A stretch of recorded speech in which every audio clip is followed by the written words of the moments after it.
Bom fim de semana a todos e todas. Hoje quero falar sobre a vontade. Há pessoas que dizem que nada acontece por acaso. Isso é o mesmo que dizer que existe uma vontade que programa tudo, que é a mão de Deus, ou no caso dos economistas neoliberais, a mão do mercado que programa os acontecimentos econômicos. Outras pessoas acreditam que tudo é questão de querer. Basta pensar positivo, de acreditar nas coisas boas que elas virão. Essas duas visões são formas de interpretar a realidade. Diante de uma realidade que se busca compreender, quando o homem se pergunta de onde eu vim, para onde vou, o que eu estou fazendo aqui, ele faz perguntas e busca o sentido. E ou encontra o sentido em uma determinação externa e projeta essa determinação como uma coisa, uma mão invisível ou uma entidade mística, ou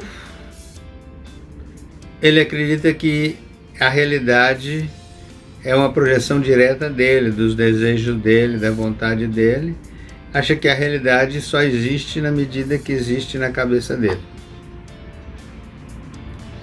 Bom, como dizia Sócrates, o que sei é que nada sei. Ao descobrir a sua ignorância e premido pelas circunstâncias, o homem projeta essas distintas visões sobre a realidade. Tirando minhas conclusões sobre isso, penso que não existe predeterminação fatalista para os acontecimentos. Ninguém nem nada planejou o que aconteceu no dia de hoje, ou o que aconteceu ontem, ou o que aconteceu há um ano atrás. Ninguém planejou num sentido de determinação superior que fez com que acontecesse de determinada maneira. No entanto, existe uma base objetiva para que as coisas aconteçam. Existe uma relação de causa e efeito. Existem os antecedentes que levam a uma determinada tendência. E é importante que isso entenda. Eu sei que essas reflexões são incompletas, são superficiais, mas é importante para o que eu estou pensando, para expressar o que eu sinto. Definindo melhor o que são condições objetivas, as condições objetivas são aquelas que existem na realidade concreta, que existem independente da minha vontade, da minha intenção ou da intenção de outras pessoas. O sol, o dia, a noite, etc. e tal, são realidades objetivas. Sim? A matéria, a existência das coisas concretas são realidades objetivas e são passíveis de comprovação por qualquer pessoa. Ou seja, um acidente, uma queda de barreira, sim? Pode ser, talvez pode ser prevista, ela pode se dar sob determinadas condições, e ela é uma realidade objetiva que pode ser comprovada por quem chegar lá e quiser comprovar e verificar o que aconteceu. E as condições subjetivas? As condições subjetivas são aquelas que de determinada maneira estão relacionadas com o meu pensamento, com o meu sentimento, com as minhas emoções, com os meus desejos. É o que eu penso de determinada realidade. Existe uma situação objetiva, sim? E existe o que eu penso dessa situação objetiva, como ela se refletiu na minha forma de pensar, como eu entendi esse acontecimento, esse fato. Vamos tentar dar um exemplo. Por exemplo, eu estou gravando numa bonita manhã, com sol claro, tranquilo, amanheci bem, as condições objetivas estão boas, a temperatura está agradável, o tempo está bom, né? O sol está alegrando o ambiente, passarinho, etc e tal, papapá. Isso são condições objetivas, está acontecendo isso. Qualquer pessoa que estivesse comigo nesse momento veria isso. E como isso reflete no meu pensamento?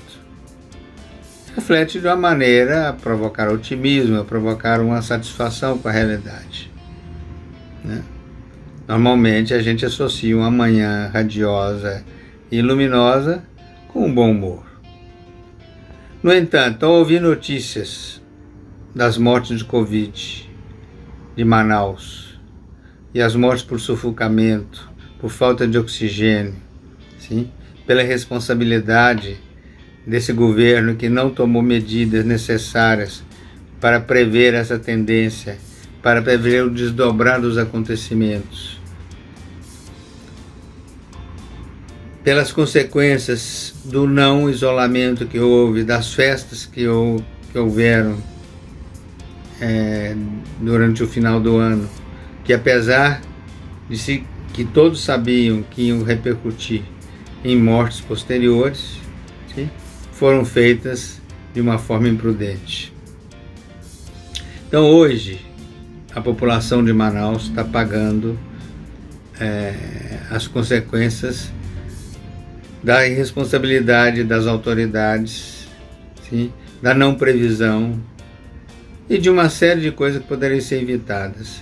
Isso me traz uma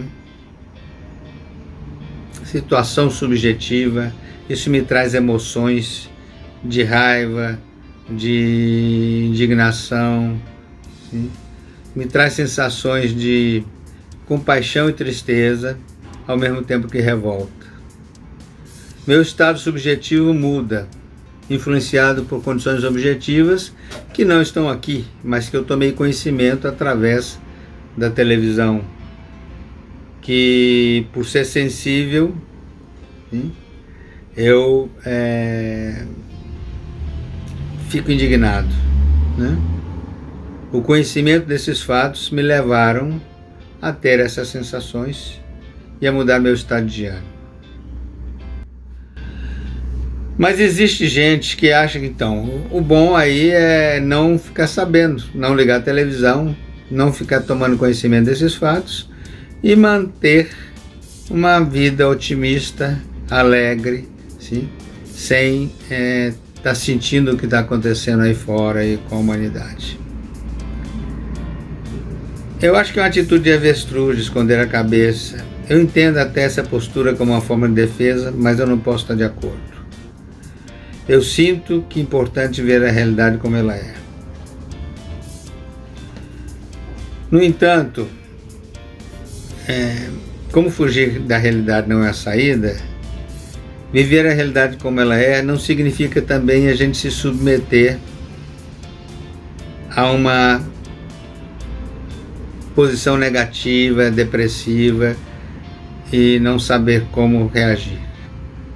Existe uma oração atribuída a São Francisco de Assis que diz: Senhor, dai-me força para mudar o que pode ser mudado, resignação para aceitar o que não pode ser mudado e sabedoria para distinguir entre uma coisa e outra.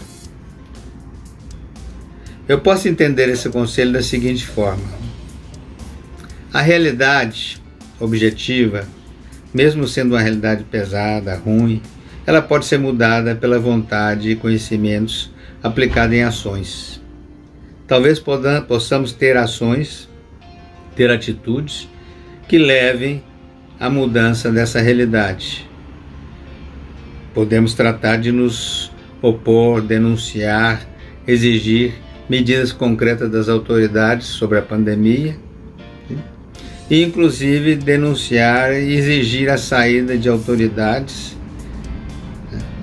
ou de um presidente irresponsável, genocida, que está levando ao caos o país, exigir e ter ações que levem à sua destituição, ao seu impeachment ou interdição. Bom, essas são atitudes que podemos ter, nós podemos fazer. Se elas vão ser realizadas, vai depender de muita coisa. Então, nós devemos ter aceitação, resignação, de certa forma, naquilo que não podemos ser mudado. Talvez nesse momento a gente não possa mudar, mas pode começar uma ação e ter vontade para mudar. E a sabedoria está em entender essa realidade da maneira que é, assim, e mesmo que não puder mudá-la num momento dado, a gente saber que a vontade acumulada, o trabalho e as circunstâncias podem mudar. Quantas coisas não acontecem hoje, quanto que desafiam, sim, paradigmas anteriores, desafiam crenças passadas que não poderiam acontecer. São muitos exemplos, principalmente nesse tempo de internet, nesse tempo de uma realidade virtual, nesse tempo de grande progresso da humanidade. Quantas coisas não acontecem, sim, que antes era impossível acontecer. Deixo os exemplos para quem quiser ver. Existem em todas as áreas, existem exemplos. Existem exemplos nas áreas dos esportes, na ciência, na produção, na saúde. Existem muitos exemplos de coisas que antes eram impossíveis de ser realizadas e que, graças à vontade, à determinação, um empenho aplicado, sim, para mudar, sim, a realidade foi mudada. Então, essa frase, essa oração de São Francisco pode ser entendida num sentido amplo, né? Não só de se resignar com o que não pode ser mudado, mas também ver que esse não poder ser mudado é relativo, depende das circunstâncias e depende muito da nossa vontade. Por isso é preciso insistir. A vontade de mudar a realidade é fundamental. Vamos em frente, vamos mudar o Brasil, vamos melhorar esse mundo.